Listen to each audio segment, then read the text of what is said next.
Bom dia, irmãos, graça e paz. Queridos, é com muita alegria que voltamos para essa igreja, para pregar neste púlpito, e agradecido a Deus pela vida dos irmãos e pela oportunidade de estarmos juntos para cultuar esse Deus. Quero já de antemão fazer os meus agradecimentos ao reverendo Augusto, ao conselho da igreja, em nos confiar esse púlpito. E também trazer uma palavra de saudação da Igreja Presbiteriana Zona Sul. E também parabenizar os irmãos da igreja pelo trabalho lá de João Pessoa. Estive pregando lá no último domingo de setembro. Fiquei muito feliz com os irmãos, com aquele trabalho. Então sempre é um motivo de alegria ver a igreja crescendo. Irmão, vamos abrir a palavra de Deus no livro de Jonas, o profeta Jonas, no capítulo 4. Nós vamos fazer a leitura de Jonas, capítulo 4.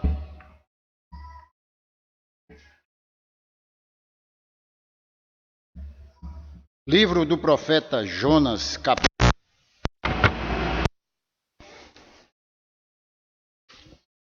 Os irmãos, por favor, podem se colocar de pé.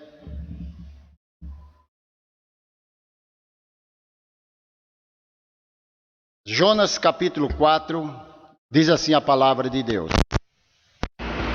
Por isso,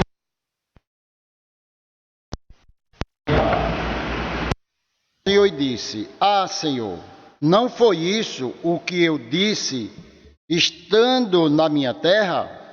Por isso me adiantei fugindo para Tarsis, pois sabia que és Deus clemente e misericordioso e tardio em irar-se, e grande em benignidade, e que te arrependes do mal. Peço-te, pois, ó Senhor, tira-me a vida, porque melhor é morrer do que viver. E disse o Senhor: é razoável essa tua ira? Então Jonas saiu da cidade, assentou-se ao oriente da mesma, e ali fez uma enramada, e repousou debaixo dela, à sombra, até ver o que aconteceria com a cidade. Então fez o Senhor Deus nascer uma planta que subiu por cima de Jonas, para que fizesse sombra sobre a sua cabeça, a fim de o livrar do seu desconforto. Jonas, pois, se alegrou em extremo por causa da planta. Mas Deus, no dia seguinte, ao subir da alva, enviou um verme, o qual feriu a planta, e esta se secou. Em nascendo o sol, Deus mandou um vento calmoso oriental. O sol bateu na cabeça de Jonas, de maneira que desfalecia. Pelo que pediu para si a morte, dizendo: melhor me é morrer do que viver. Então perguntou Deus a Jonas: é razoável essa tua ira por causa da planta? Ele respondeu: é razoável a minha ira até a morte. Tornou o Senhor: tens compaixão da planta que te não custou trabalho, a qual não fizeste crescer, que numa noite nasceu e numa noite pereceu. E não hei eu de ter compaixão da grande cidade de Nínive, em que há mais de 120.000 pessoas que não sabem discernir entre a mão direita e a mão esquerda, e também muitos animais? Que Deus aplique essa palavra no nosso coração. Vamos orar? Senhor, nós louvamos o teu nome, te agradecemos pela tua palavra lida. Pedimos, ó Pai, que o Senhor fale ao nosso coração, abra o nosso entendimento, para que possamos receber a edificação através da tua palavra nesta manhã. Em nome de Jesus. Amém. Pode sentar.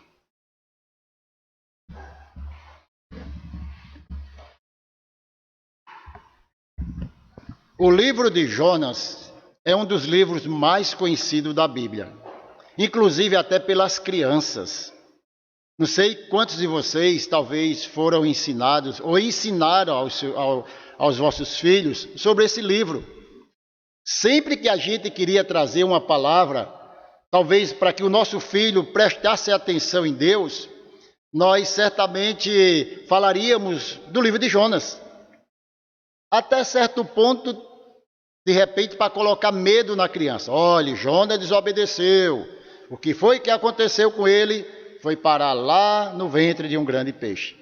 Então, pelo menos eu fiz isso com os meus filhos há 30 anos atrás, e eu me lembro que o meu conhecimento desse livro era apenas sobre Jonas, o homem que desobedecera a Deus.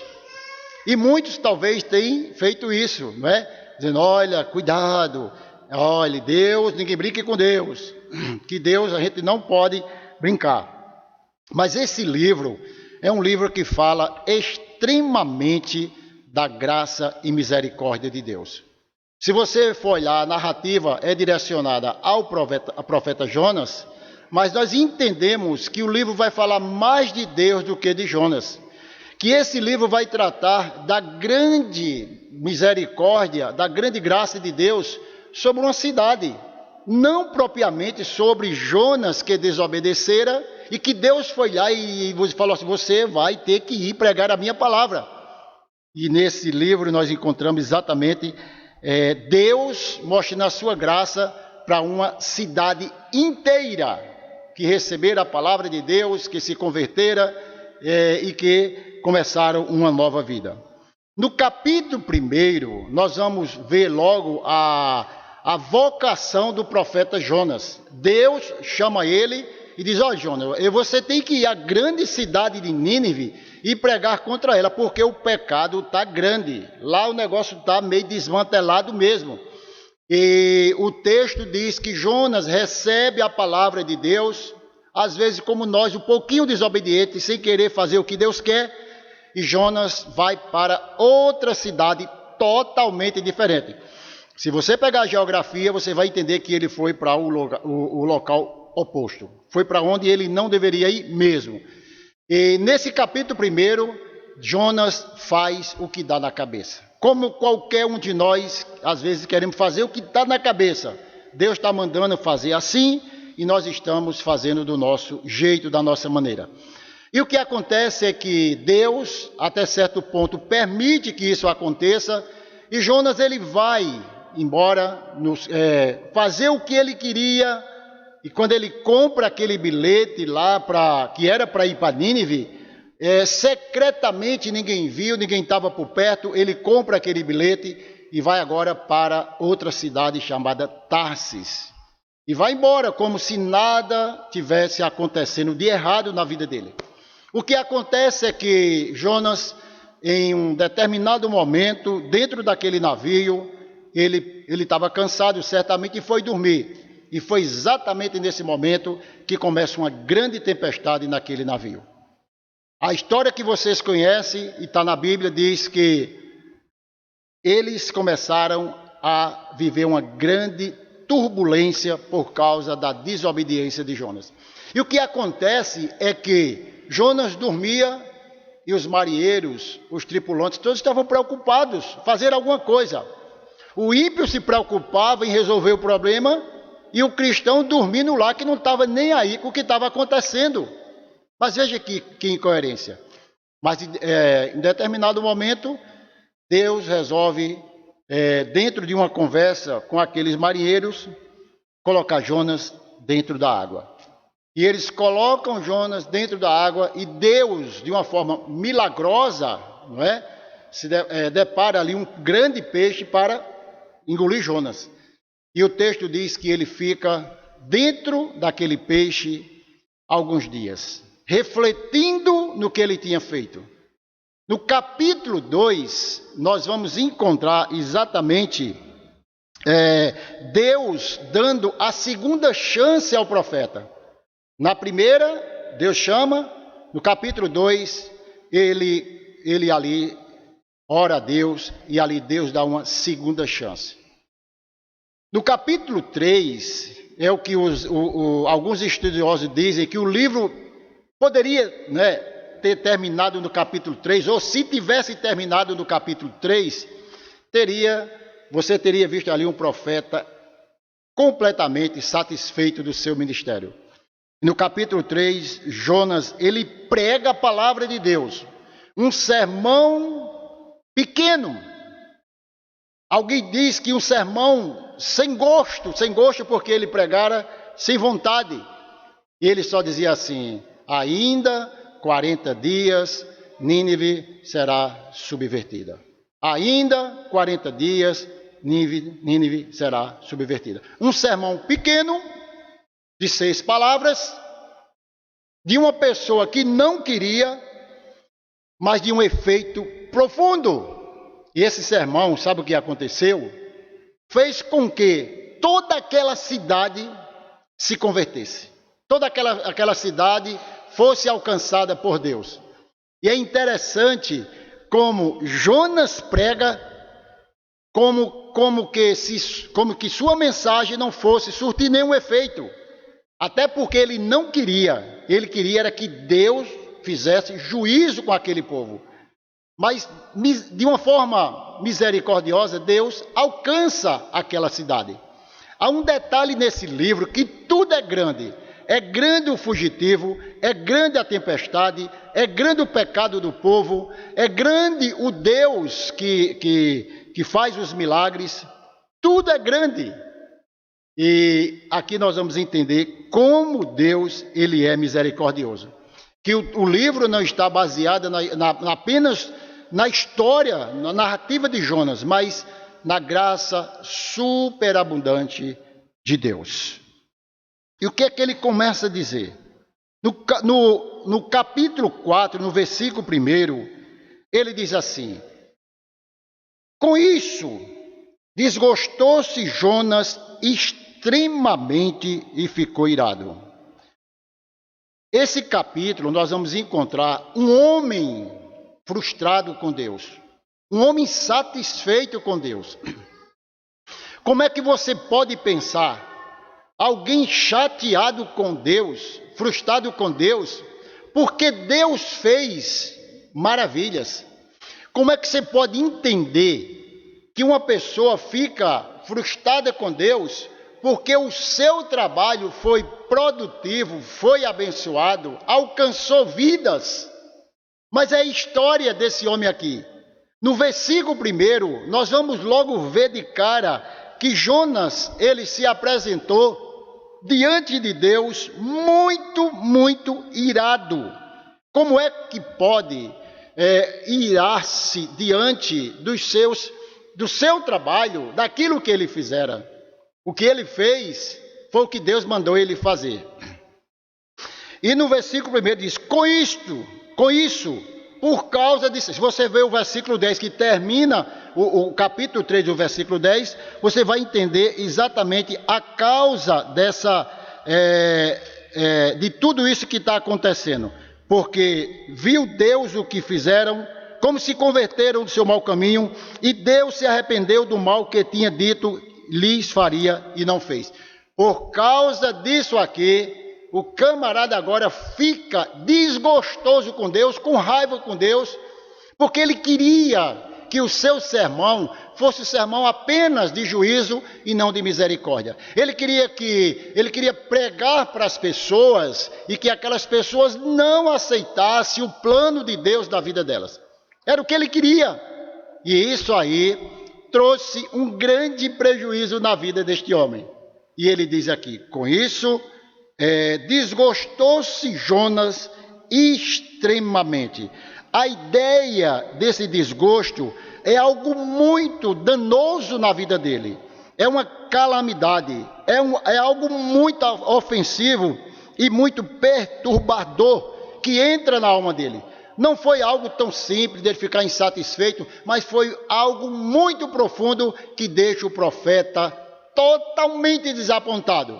Para você entender a que ponto chega a vaidade do homem, a maldade do homem, o orgulho do homem, ficar insatisfeito porque o trabalho está crescendo, ficar insatisfeito porque Deus está operando no meio do seu povo de uma forma maravilhosa. Gente, é muita vaidade, é muita incoerência da parte de Jonas. O que acontece é que ele ficou desgostoso, ficou zangado, ele expressa nesse capítulo uma atitude extremamente ímpia. Se você comparar a atitude de Jonas e a atitude dos moradores da cidade, daquele povo, gente, vai ser totalmente diferente. Alguém que queria receber a palavra de Deus, alguém que estava disposto a deixar os seus pecados, os seus erros, e de repente esse outro alguém lá, era aquele que queria o mal daquelas pessoas e que não estava nem aí com que viesse a acontecer de bom na vida daquelas pessoas. A palavra de Deus nos exorta a praticar a compaixão. Alegrai-vos com os que se alegram, chorais com os que choram. Foi exatamente o que Jonas não conseguiu fazer. Ele não conseguiu chorar pelos pecados daquele povo, daquela nação. Ele não conseguiu olhar para aquele povo e dizer: meu Deus, tenha misericórdia dessa nação pecaminosa. Que homem orgulhoso, que ele olha para dentro de si, ele olha para as suas necessidades e não consegue, talvez, ver a misericórdia ou ver a maldade daquele povo. É aquele ensinamento que Jesus fala lá no Sermão do Monte, sobre bem-aventurados os que choram os seus pecados, lamentam os seus pecados, e vai muito mais além de chorar pelos pecados dos outros, daqueles que estão perdidos. E ele não conseguiu, em um momento, Luciano, dizer: Deus, isso é um povo pecaminoso, esse povo precisa de salvação. Mas foi um homem extremamente egoísta, que só pensava em si, queria fazer o que dava na sua cabeça. Ele ficou irado. O texto diz claramente que ele ficou irado. Olhe que coisa interessante. Como as pessoas ficam iradas com a graça de Deus. Se você for lá para o livro de Gênesis, do capítulo 4, você vai encontrar um Caim irado. Mas por que Caim estava irado? Podemos aplicar, falando de ira, porque simplesmente Deus não aceitara a sua oferta, mas a do seu irmão sim.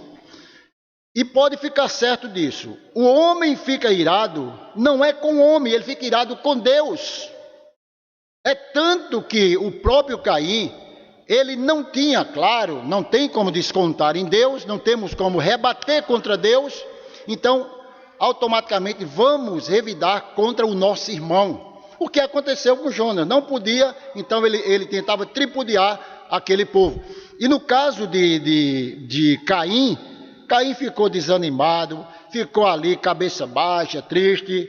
E Deus chega para ele fazendo a mesma pergunta que fez para Jonas. Por que você está irado? O que é que está acontecendo? O pior dessa história, se é que pode ser pior, é que esses homens, eles não debatem com Deus, eles não conversam com Deus sobre as suas dores, sobre as suas frustrações. Apenas eles agem. Como Caim, que Deus fala com ele, ele não diz nada. Por que você está irado? Eu estou irado por isso, por isso, por isso. Eu estou triste por isso, por isso, por isso. Não ouve essas palavras. E o texto diz que, no caso aqui de Caim, ele apenas sai e vai fazer algo que já estava do seu coração. Evidentemente, nós, algum dia da vida, alimentamos uma ira no coração. Não aquela ira que pode ser aplicada, não é uma ira contra o pecado, ira contra uma situação pecaminosa, mas uma ira que não tem nada a ver com os princípios de Deus. E ele fica irado, ele fica pegando fogo. A palavra quer dizer, a palavra hebraica de irado aí é quente. Ele estava pegando fogo. O pior é que os homens, eles ficam irados, eles alimentam aquela ira e eles começam cada vez mais a descer uma ladeira de uma vida totalmente fora da presença de Deus. Ele esquentava, ele estava triste e ele estava muito irado.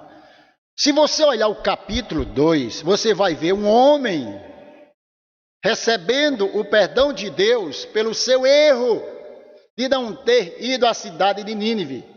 Se você olhar no capítulo 2, Deus dando a segunda chance para Jonas, ele experimenta do perdão de Deus. E é exatamente o que ele não quer para aquela nação. Ele não quer que eles experimentem o perdão de Deus. Por isso aí, isso está provado no texto, já no capítulo 4, que é que ele fica irado.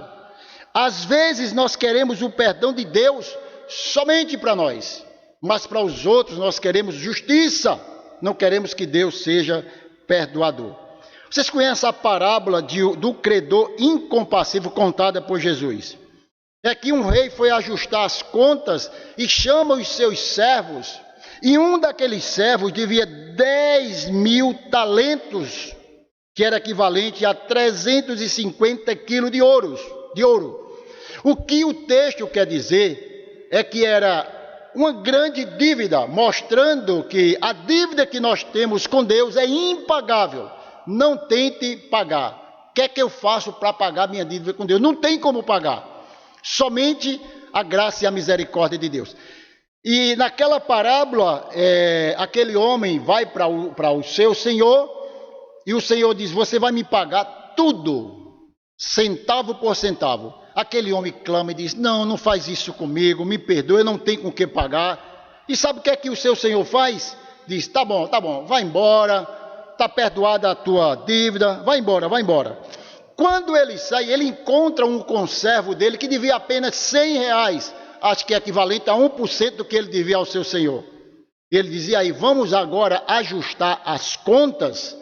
E aquele conservo disse: eu não tenho com que pagar, me perdoa. Sabe qual foi a atitude dele? Não, perdoa nada, eu quero o que você me deve, me dê tudo. Gente, olha que ingratidão no coração do homem. E o texto diz que ele pega aquele camarada, coloca lá no chão e diz: você vai ter que me pagar. E fez com que ele pagasse. O rei sabia de tudo o que acontecera, manda chamar esse rapaz: eu perdoei muito mais que você, do que esse dinheiro. Agora você que vai ficar preso e vai pagar centavo por centavo. Para você entender como é a graça de Deus, o amor de Deus, que às vezes nós queremos, mas não talvez estejamos dispostos a desejar para outras pessoas. Martim Lutero, escrevendo as 95 teses, nas primeiras 4, ele fala de arrependimento. Arrependimento. É o que nós vamos ver nesse livro de Jonas. O que faltou na vida do profeta foi uma vida de arrependimento. Queridos, 4 motivos para Jonas ficar desgostoso e irado com Deus. O primeiro motivo é que Jonas suportava a maldade dos ninivitas, mas não suportava o ato soberano de Deus. Ele suportava os ímpios, a maldade dos ímpios, mas ele não suportava a soberania de Deus. Eu vi alguém escrever esses dias em redes sociais de que o problema de muitos que não aceitam a doutrina da predestinação não é com a predestinação, é com a soberania de Deus.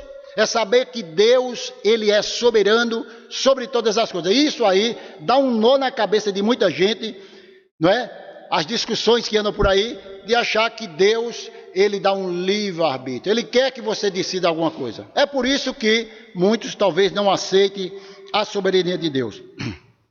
O outro motivo que Jonas ficou irado é porque ele criticava Deus pelo que Deus é, não pelo que ele achava que Deus era. O que é que Deus é? Deus é gracioso, misericordioso, lento, imutável, é amoroso. E a maior decepção é que ele alimentava no coração dele um Deus totalmente diferente, que deveria agir segundo os seus pensamentos, segundo o seu propósito.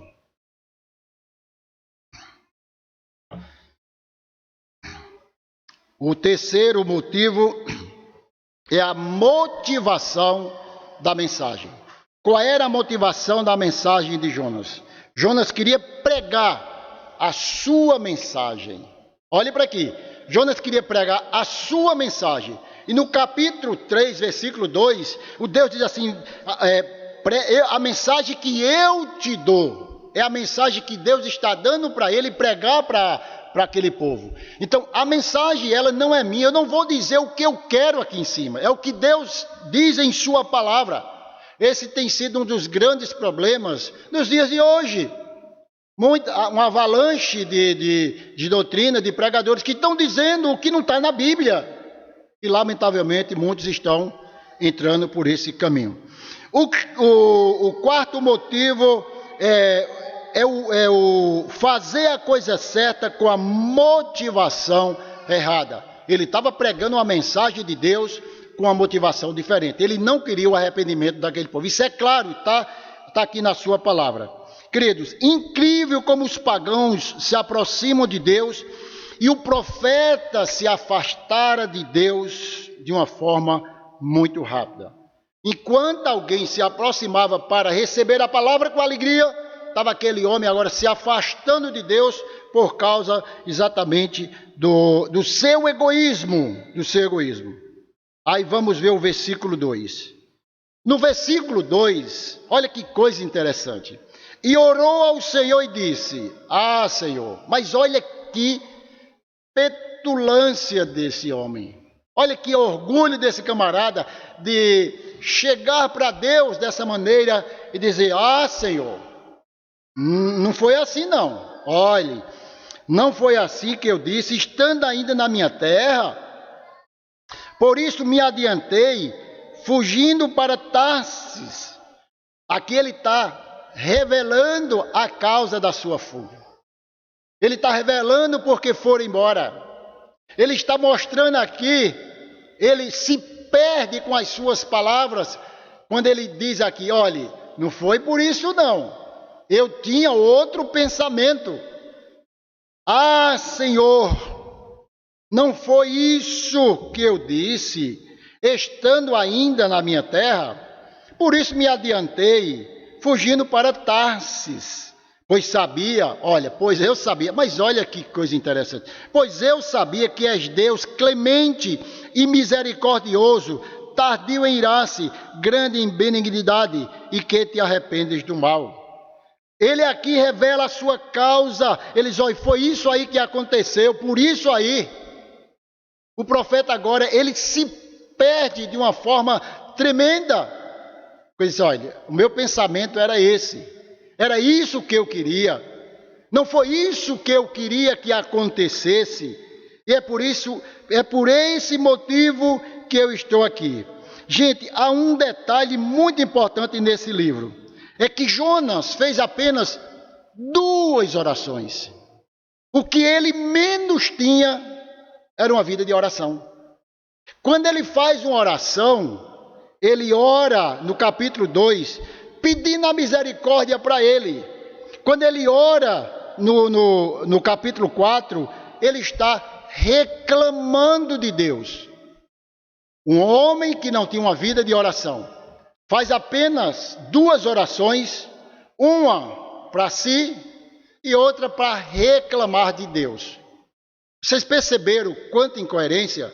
Ele não tinha vida de oração, ele não tinha vida piedosa nenhuma.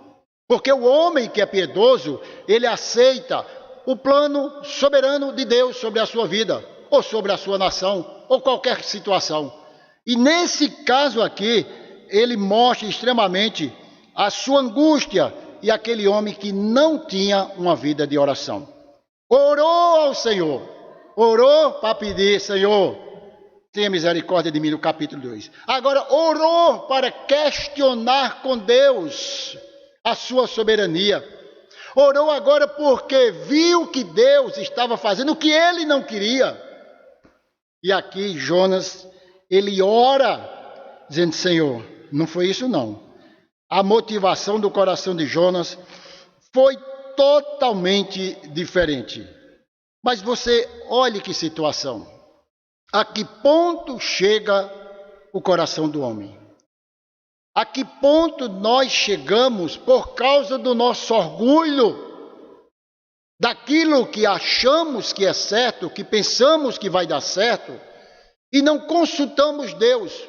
E quando consultamos Deus, nós estamos consultando, aliás, nós estamos reclamando de Deus, murmurando. Isso é um grande mal para nós, os filhos de Deus. E o texto diz que ele ora. Ele se revela, Messias, dizendo assim, é isso aqui. Foi por isso que eu não fui para Nínive. Está declarado.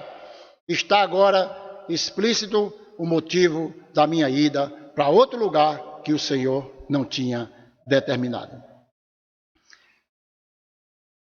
A oração de um homem que tinha apenas o seu próprio interesse. Não queria Augusto, não queria o bem daquelas pessoas. Olha que coisa interessante. Ele não se alegrava com tanta gente sendo alcançada por Deus. Ele não se alcançava.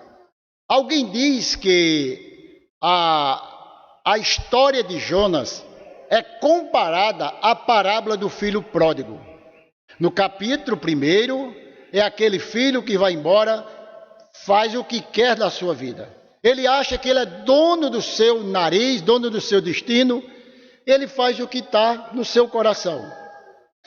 No capítulo 4, Jonas é aquele filho da parábola que ficou em casa, reclamando porque o irmão chegou, que foi recebido pelo pai. É bem parecido esse livro com a parábola do filho pródigo. Um que vai embora, quando chega o outro que reclama, e achando que o pai estava errado em receber o seu filho de volta. É isso aí que acontece nesse livro. Aí no versículo 3, ele parte agora para aquilo que chamamos de pressão com Deus, não é? Ou aquele que se coloca como a vítima da situação. Ele chega e diz assim, versículo 3. Peço-te, pois, ó Senhor, tira minha vida, porque melhor me é morrer do que viver. Vocês acham que uma oração desse tipo é uma oração sincera de coração? Pelo menos no meu entendimento, ela não pode ser, porque ele não pede para morrer no capítulo 2. Porque aquele no capítulo 2, quando estava descendo, se afogando, Deus dando tempo a ele pensar, e o peixe lá embaixo, o grande peixe esperando ele desce, quantas coisas passam na cabeça dele, e ele desce, vai pensando, e entra na boca daquele grande peixe, desce para o ventre.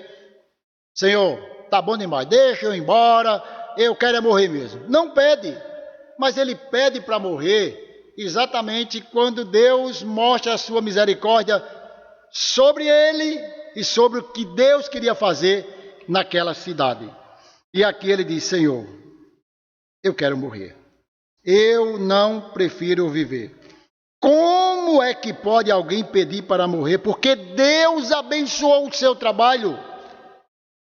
É normal até reclamar de um trabalho que não está indo bem. Senhor, o que é que está acontecendo? Eu sou fiel a Ti, eu estou conduzindo o Teu trabalho, eu estou à frente da Tua igreja, eu não estou vendo os frutos que deveriam ter nos dias de hoje. Senhor, eu estou preocupado com isso, com aquilo. É muito comum esse tipo de oração a Deus, mas você reclamar, para você agora estranhar que o seu trabalho foi abençoado, e vai no extremo de dizer, Deus, vamos acabar por aqui, eu quero morrer, resolve esse problema.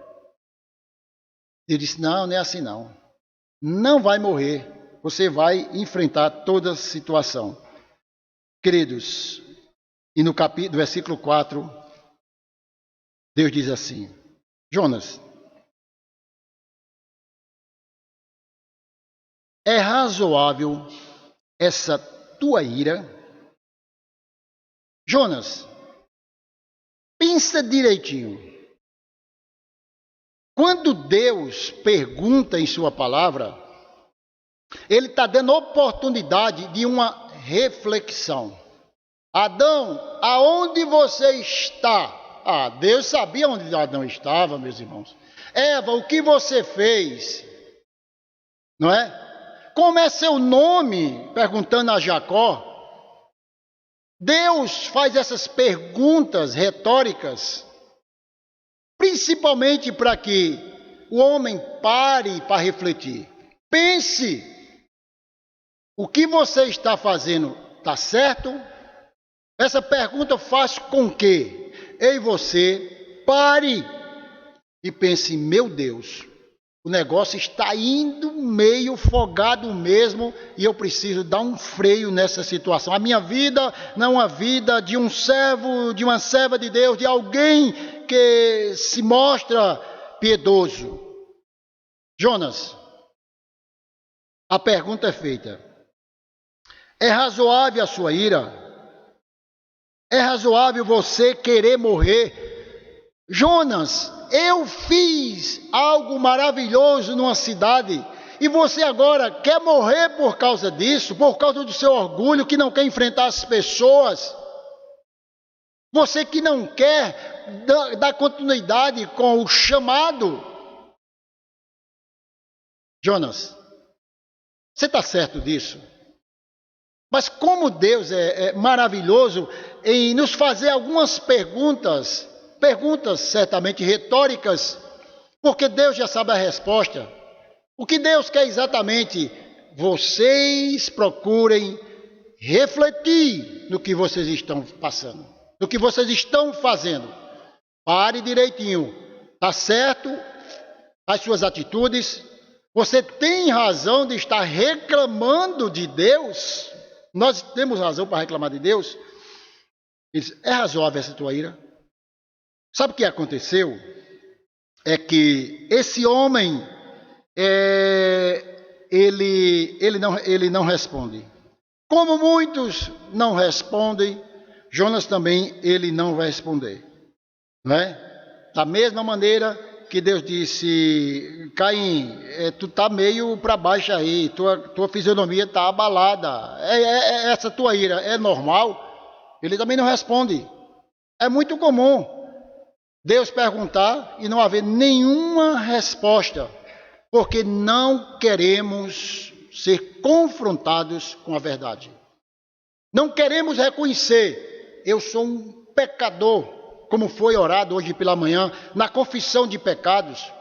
Naquele momento você, Deus, é isso aí que o presbítero está falando na sua palavra, e a minha vida, como é que está? Eu na igreja talvez seja uma pessoa até que muitos acham que eu tenho essa vida piedosa, mas quando sai no portão lá fora, o negócio está meio diferente. Deus, eu preciso me consertar, eu preciso colocar isso no teu altar. E como é que ele responde a pergunta de Deus? Ele vai responder essa pergunta de Deus agindo. Ele não fala, mas ele age. Que é exatamente no versículo 5. No versículo 5, quando o texto diz assim: então Jonas saiu da cidade e assentou-se ao oriente da mesma, e ali fez uma enramada, repousou debaixo dela à sombra, até ver o que aconteceria com a cidade. Isabel, ele não pergunta, ele não responde para Deus. É razoável que você está assim, fez, Senhor, ele vai responder lá na frente, vocês vão ver lá, já ele vai responder, que também não tem muito argumento não, nem dá para convencer nem uma criança. E ele diz aqui, a Bíblia diz, Jonas saiu da cidade, se assentou ao oriente da mesma, fez uma cabanazinha, construiu um lugar, ficou por ali, ancoroso com Deus, pelos resultados que o Senhor fizera com aquele povo, e agora ele vai dormir, ele vai descansar, não responde para Deus, mas vai novamente para um lugar que não era para ele ter ido. E o texto diz, saiu da cidade, fez uma enramada, ficou debaixo dela. Olha o que o texto diz, até ver o que aconteceria com a cidade. O que é que vocês entendem com isso aqui? Ele ainda achava que Deus ia mudar de ideia. Ele achava que Deus fosse agora cumprir com os propósitos do coração do profeta ímpio, ou pelo menos a atitude ímpia, que era um servo de Deus. E ele sai. Ele não se preocupa com o trabalho que ele fez naquela cidade. Ele não se preocupa que aquelas pessoas precisavam de um discipulado, de um aconselhamento, de uma conversa. Ele não se preocupou que aqueles que se renderam aos pés do Senhor, que foram alcançados por Deus, precisavam agora de ajuda espiritual. Qual foi a atitude dele? Não foi ajudar. Como eu falei para vocês, o sermão que ele prega de 6 palavras, ainda 40 dias de literária subvertida, pronto. E agora ele não responde. E a maior frustração desse homem, sabe qual é? É que ele ainda alimentava no seu coração que Deus mudaria de opinião. Que Deus agora diria assim, Jonas, é verdade, isso é um povo mau, isso é um povo truculento, isso é um povo ruim. E sabe o que é que eu vou fazer? Exatamente o que tu está pensando. Não vou dar nenhuma chance para arrependimento. Mas eles vão pagar. Vão pagar pelos seus pecados. E a frustração aumentava a cada versículo. A frustração aumentava a cada momento, porque ele só via exatamente o que ele não queria. E ele sai da cidade, não responde nada a Deus, mas tem uma atitude que já diz tudo. Às vezes nós não falamos, mas as nossas atitudes já falam tudo. Não é preciso nem falar para você conhecer alguém. É preciso você observar a atitude daquela pessoa. E o texto diz, ele foi até ver o que aconteceria com a cidade. Jonas não fica na cidade para ajudar. Ele sai da cidade mostrando a sua ira, a sua raiva pelo que Deus estava fazendo com o seu trabalho. Versículo 6. Então fez o Senhor Deus nascer uma planta. Tudo tem um propósito de Deus. Que subiu por cima da cabeça de Jonas, para que fizesse sombra sobre a sua cabeça, a fim de o livrar do seu desconforto. Jonas, pois, se alegrou em extremo por causa da planta. É a primeira vez, escute isso aqui, é a primeira vez que o livro fala que Jonas está alegre. Você está entendendo como ele é orgulhoso, egoísta? É a primeira vez que o livro vai dizer que esse homem ficou alegre. Ele não se alegrou porque a cidade, o povo se converteu. Mas o texto diz aqui que Jonas se alegrou por causa de uma atitude de Deus de proteger a sua cabeça, fazendo nascer uma planta e ali dando todo o conforto àquele homem.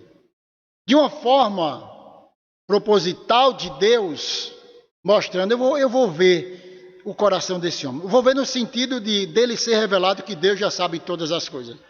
E ali Deus, olha, eu vou aumentar a raiva desse homem agora. E Deus faz crescer do seu desconforto, infortúnio, iniquidade. Queridos, é isso aí que Deus mostra para ele. O cara era egoísta, se alegrou somente porque era beneficiado por Deus.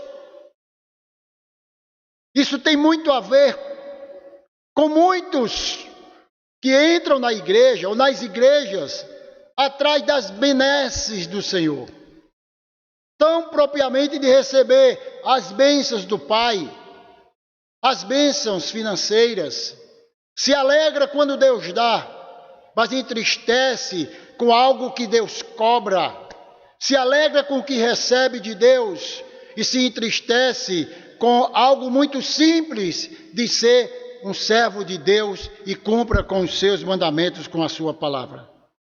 E aqui esse homem, ele mostra que ele está muito contente. A alegria aqui foi radiante. Ele é aquele crente que se alegra, que de repente talvez queira dar até um culto em ações de graça, contar um testemunho. Mas que coisa linda, eu estava lá debaixo, lá, não sei de que lá, e Deus faz nascer uma planta, coisa milagrosa, profunda, e ali Deus me dá todo o abrigo, e ali é motivo de alegria. Mas não é motivo de alegria se alegrar com o seu trabalho. Ele se alegrou em extremo por causa daquela planta. Jonas é o tipo de gente que se desgosta quando os outros são abençoados, mas se alegra quando ele é muito abençoado por Deus. Tem aquele tipo de gente que não suporta ver as outras pessoas abençoadas. Tem gente que não suporta ver alguém sendo bem sucedido na vida. Isso acontece. Alguém olha para você e não se conforma com o seu sucesso, com o que Deus tem feito na sua vida. É muito comum essa atitude no meio do povo de Deus. Versículo 7.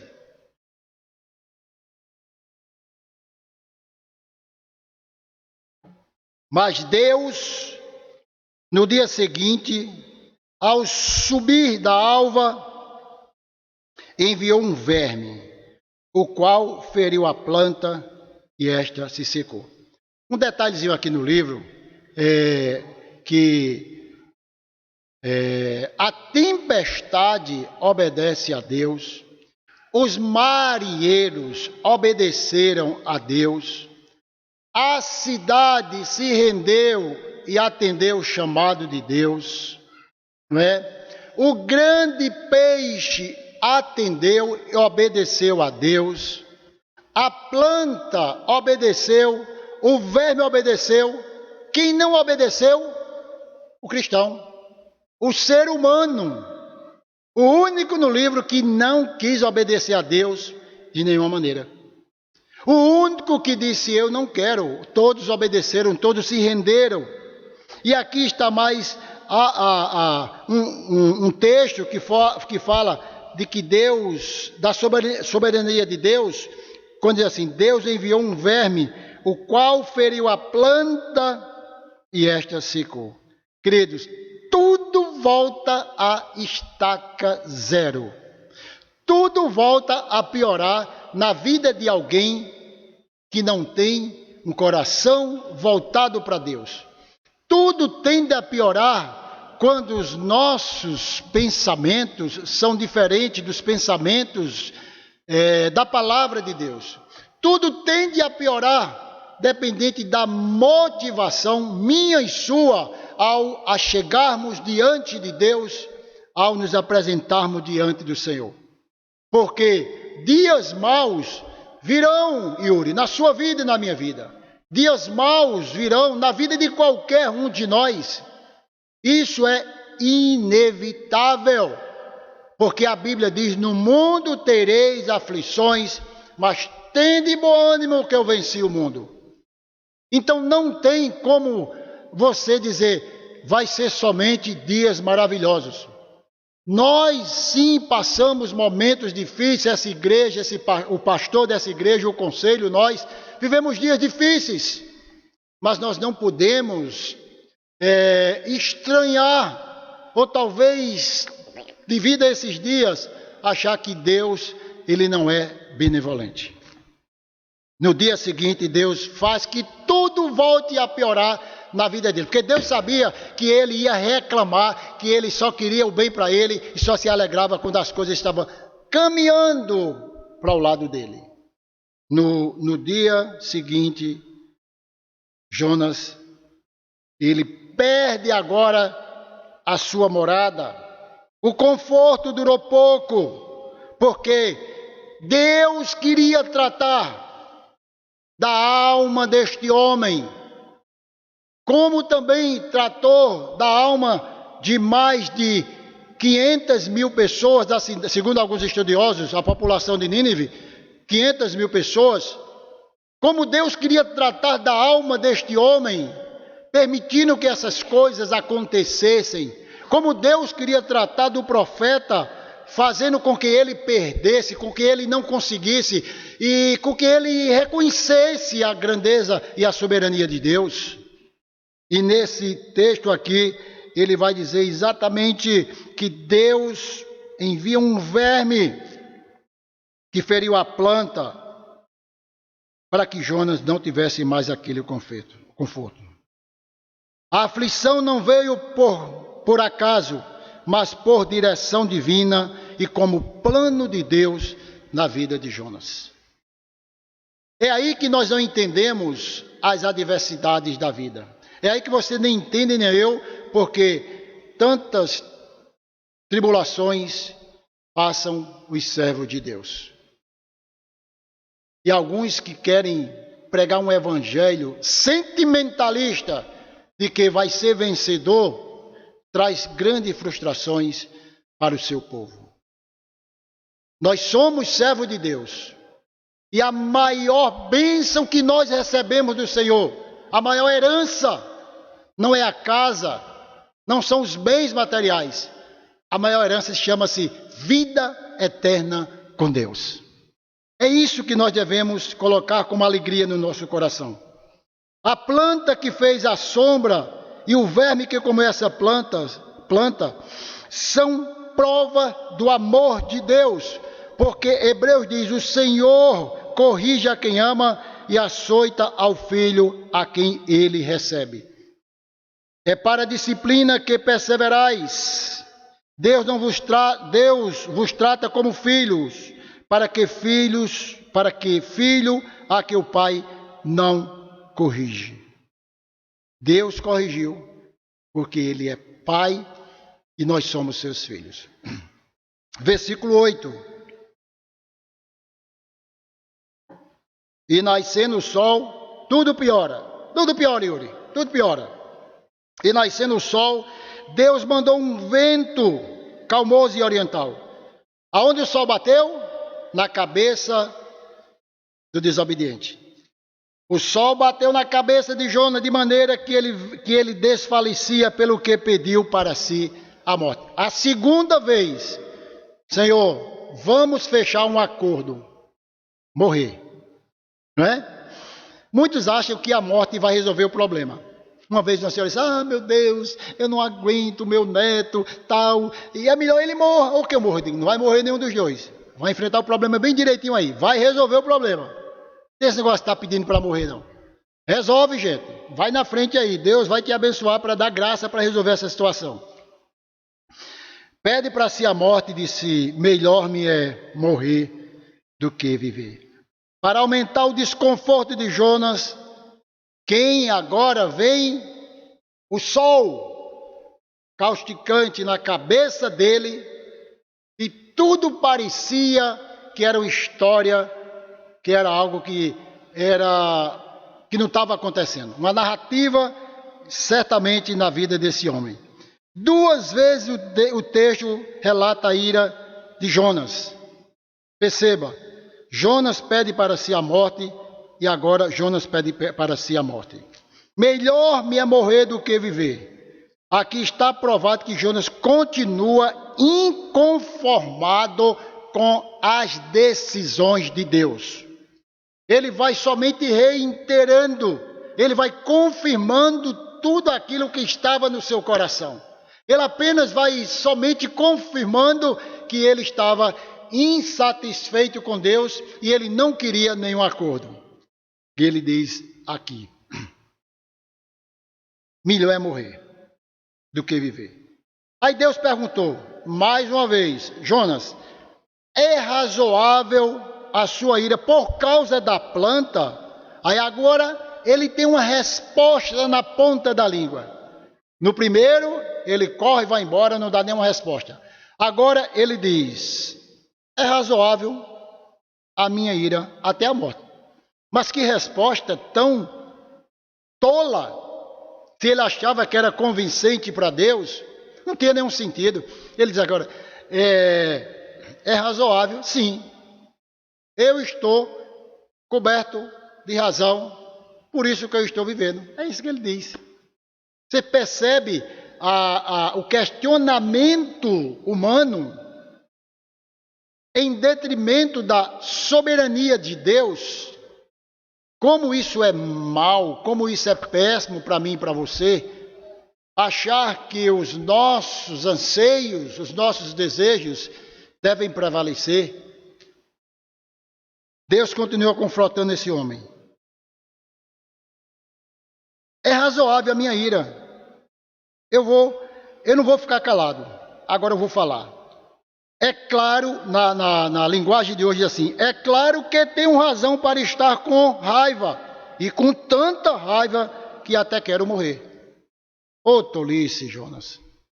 Vai se curvar diante de Deus.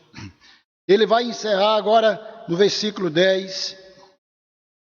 Respondendo para Jonas, disse, Jonas, tens compaixão da planta que te não custou trabalho, o qual não fizeste crescer, que numa noite nasceu e numa noite pereceu?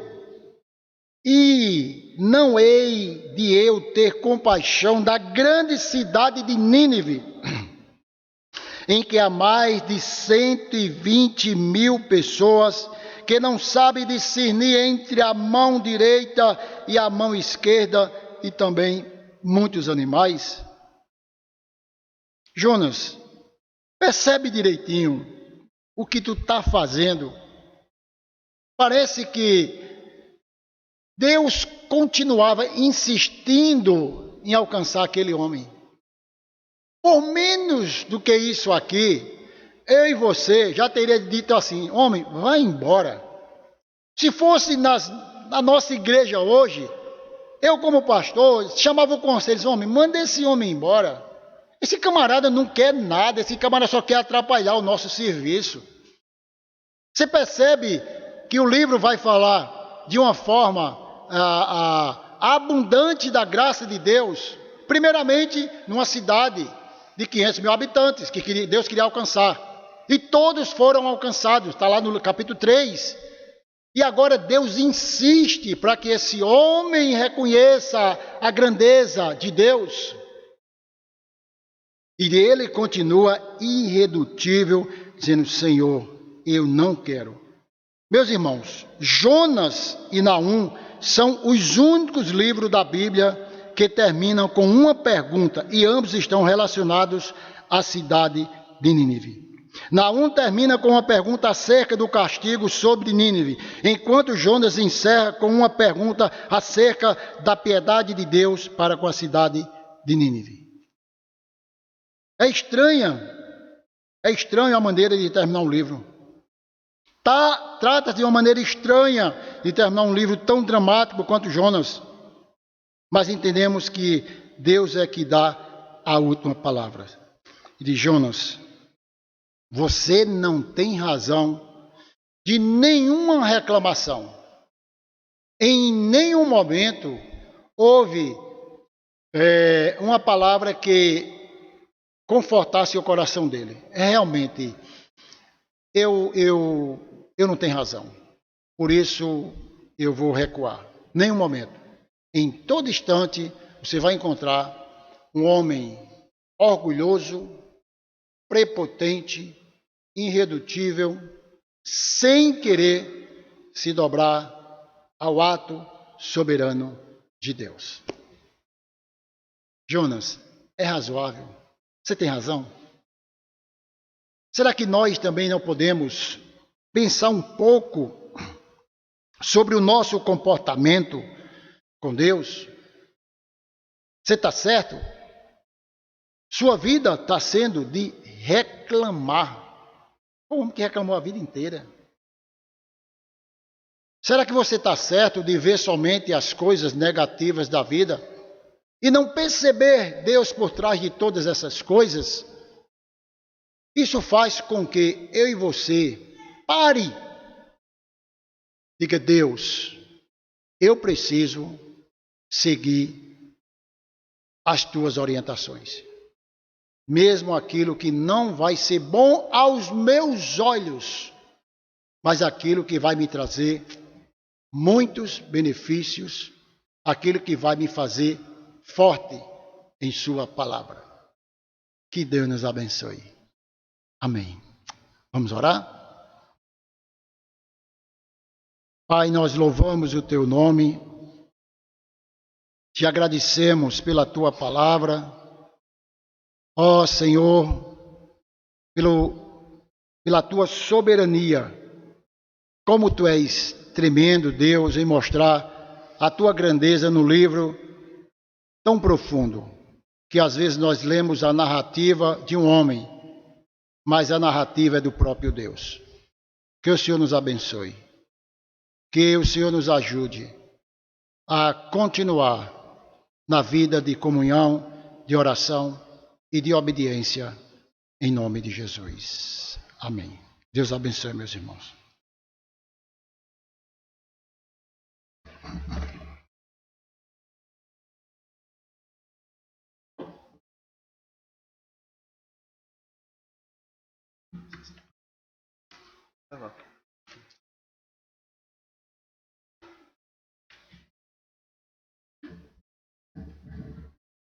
Meus irmãos, vamos